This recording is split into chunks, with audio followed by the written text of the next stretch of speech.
Bismillahirrahmanirrahim. Assalamualaikum warahmatullahi wabarakatuh. Bersua dalam berita perdana malam ini, saya Syafal Bakrin Haji Suhaili. Dan saya Nur Baizura Endi. Berita-berita utama malam ini. Kerjasama yang dijalin antara UNISA dan Yayasan Sultan Haji Hassan Al-Bolkiah dijangka dapat mempromosi kesenian dan kaligrafi Islam. Radio perlu lebih berevolusi dalam menyalur maklumat, khususnya golongan muda.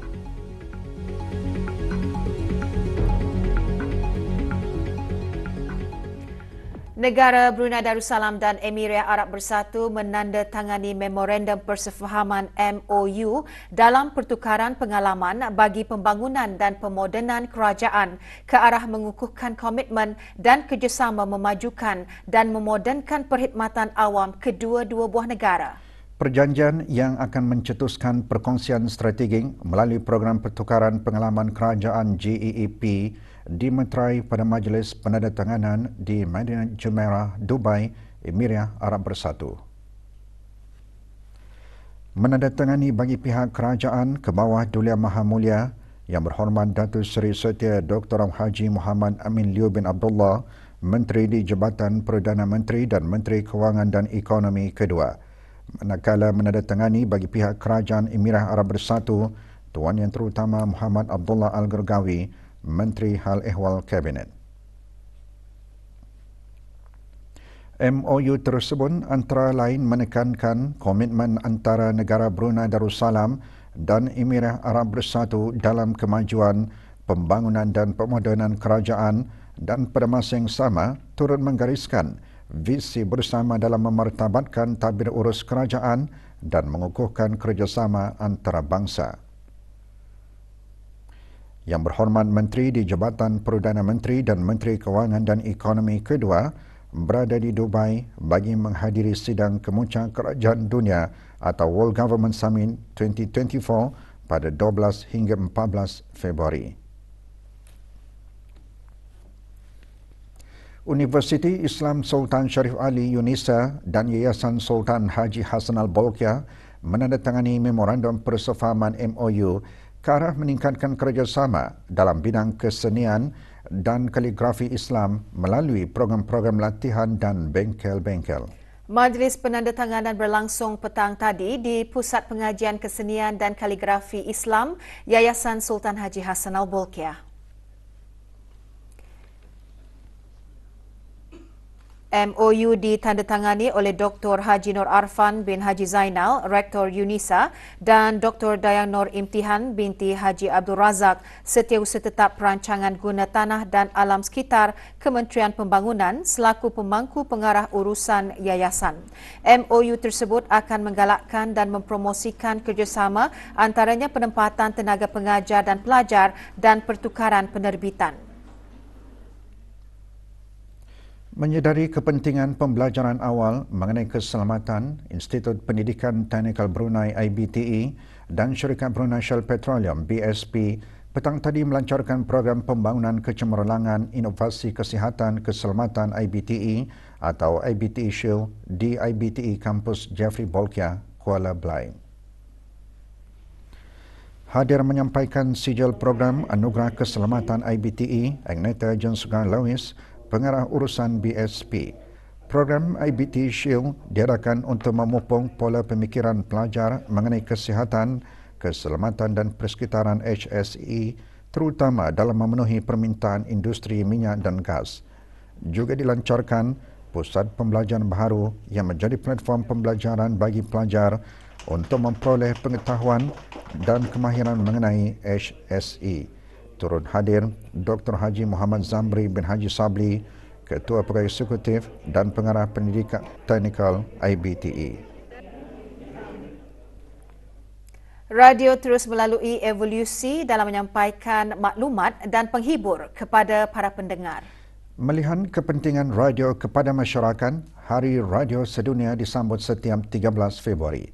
Sambutan tahun ini bertemakan Radio sediakan sebagai penyalur makluman, penghibur dan mendidik. Bagi radio televisyen Brunei, perkhidmatan radio terus berkembang sebagai alat komunikasi penting antara kerajaan dan rakyat. Justru, radio perlu lebih berevolusi dalam menyalur makluman, khususnya golongan muda. Kalau dulu banyak program-program, misalnya drama purba. Kedua, lagu-lagu permintaan suka ramai. Ini bagus ni. Tidak ketinggalan juga kata ni, berita tu memanglah. Tadi saya sentiasa tunggu-tunggu. Mudah-mudahan Radio Brunei akan sentiasa maju dan akan bertambah baik dalam siarannya untuk orang ramai dan juga untuk semua negara Brunei Darussalam. Berikutan peredaran masa, perkhidmatan radio juga telah melalui perubahan dari analog kepada digital. Ruang niaga projek Tunas berupaya membantu pengusaha untuk lebih kompetitif. Ikuti bahan beritanya seketika nanti.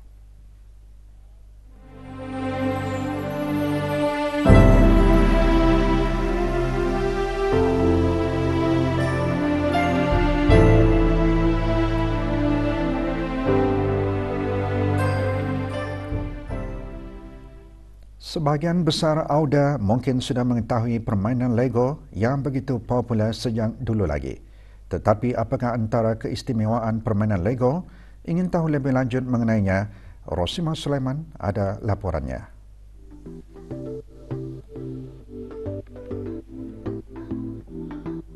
Permainan Lego dikatakan boleh meningkatkan kesabaran, disiplin dan mewujudkan komunikasi yang baik. Bahkan bagi Sean Hun, seorang penggemar Lego, terdapat beberapa sebab mengapa permainan Lego begitu sesuai untuk kanak-kanak. Beliau yang sudah mengumpul Lego sejak berumur awal 30-an memiliki koleksi Lego yang pelbagai sehingga hampir memenuhi ruang rumahnya. Menurutnya lagi, Lego mampu meningkatkan kreativiti seseorang.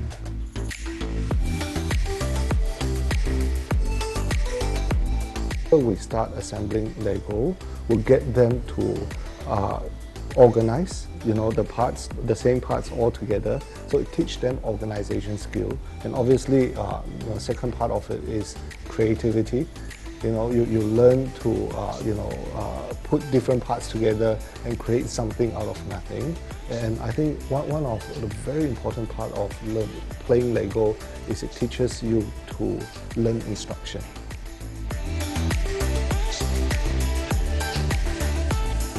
Dengan nilai pembelajaran dalam permainan Lego khususnya bagi kanak-kanak, ia juga menguji kecekapan dalam menyelesaikan masalah. Apa yang lebih penting, ia dapat memupuk nilai-nilai kesabaran dan kreativiti untuk menyiapkannya.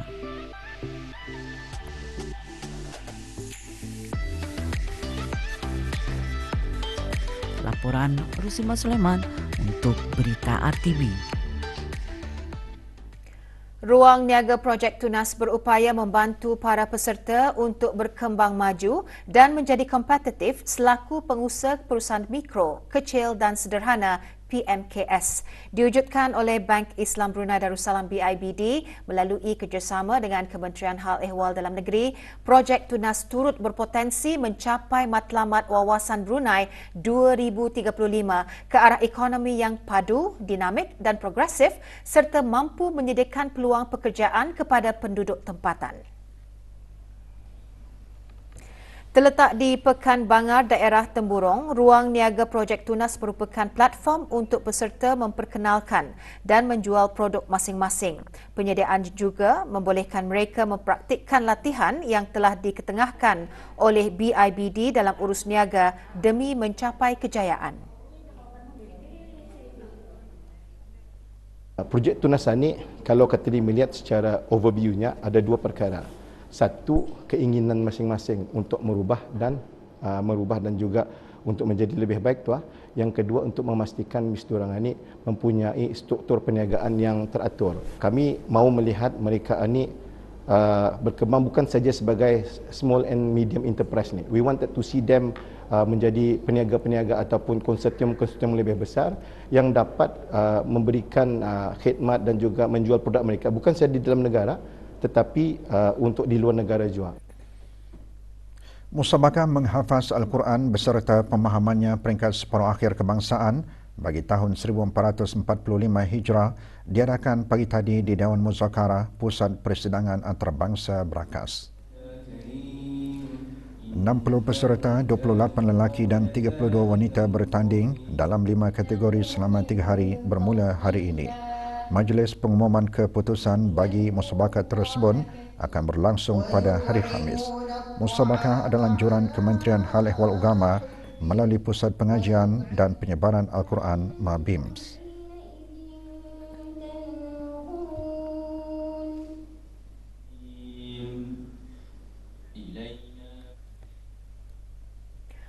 Sepuluh buah syarikat tempatan dikenakan denda oleh Mahkamah Magistrate kerana gagal menghadapkan penyata cukai pendapatan bagi tiap-tiap tahun kewangan di bawah Seksyen 52-1 dari Akta Cukai Pendapatan Penggal 35.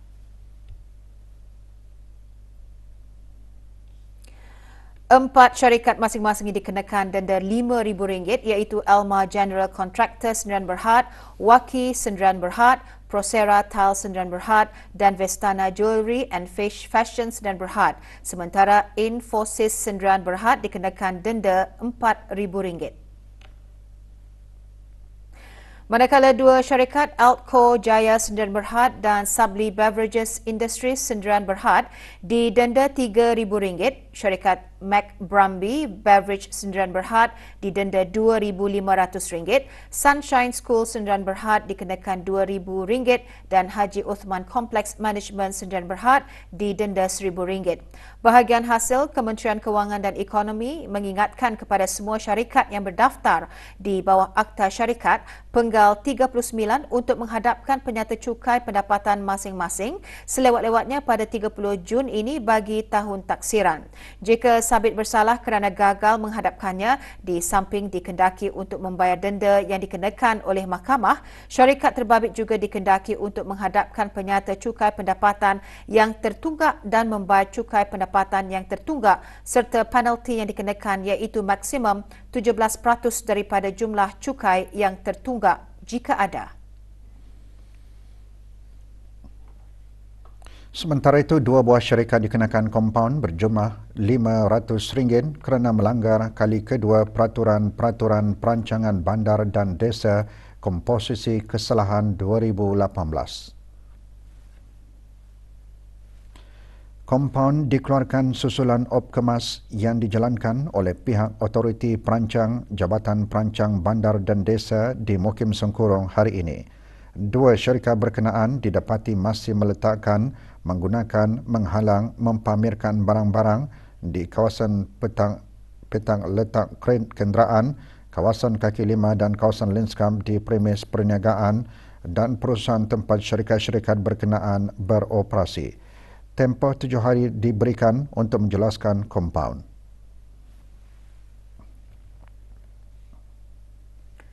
Sementara itu, Jabatan Imigresen dan Pendaftaran Kebangsaan melalui bahagian penguatkuasa Undang-Undang Cawangan Kuala Belait menjalankan operasi Kabat menyasarkan sebuah kedai runcit di Mukim Kuala Belait. Semasa operasi tersebut, 5 warga negara asing diperiksa dengan salah seorang daripadanya ditahan dan dibawa ke bahagian penguatkuasa undang-undang bagi siasatan lanjut. Warga negara asing tersebut didapati melakukan kesalahan bekerja menggunakan pas lawatan. Seorang pekerja perempuan warga negara Indonesia dilaporkan lari daripada majikan. Yani binti Karto Andir memegang pasport bilangan E5215502. Sebarang maklumat mengenainya, hubungi Balai Polis Brakas di talian 2330410 atau talian kecemasan polis 993 atau mana-mana balai polis yang berdekatan. Bekalan air ke seluruh kawasan penanjung Kem Binturan daerah Tutong berkemungkinan terjejas esok.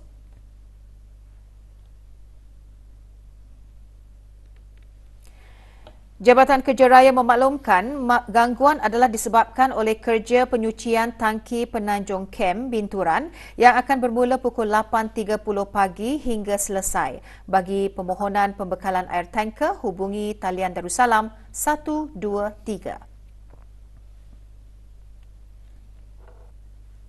Daerah Temburong menjadi destinasi pertama ekspedisi berjalan kaki dan berkayang menjelajah seluruh negara. Ekspedisi solo itu bermula dari Jambatan Sultan Haji Omar Ali Saifuddin dan tiba di Sungai Temburong lewat petang kemarin. Dengan berkayang sejauh 37 km, Awang Zulkifli bin Abdullah Yumba meneruskan ekspedisinya dengan berjalan kaki sejauh 23 km. Ia merupakan salah satu acara memeriahkan sambutan ulang tahun Hari Kebangsaan ke-40. Dianjurkan Persatuan CARE, ekspedisi disokong oleh Kementerian Kebudayaan Belia dan Sukan dan Kementerian Hal Ehwal Dalam Negeri.